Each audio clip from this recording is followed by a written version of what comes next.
రాజన్న ఆశయాలను తల్లి విజయమ్మ ఆదర్శాలను పులికి పుచ్చుకున్నోడు వచ్చనా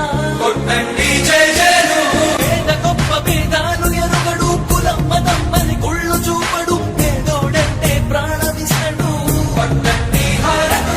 యువరత్నము నాయకత్వం కదిలినదిగో మన యువ కిరణం అడుగడుగున అదే లక్ష్యం ఇది వైఎస్వారి రక్తం మాట ఇస్తే తప్పని నైజం అడిమనెప్పుడు తిప్పని రోషం వేసే ప్రతి అడుగుల ఉంటని మహానేత నాయకత్వం జయ జయ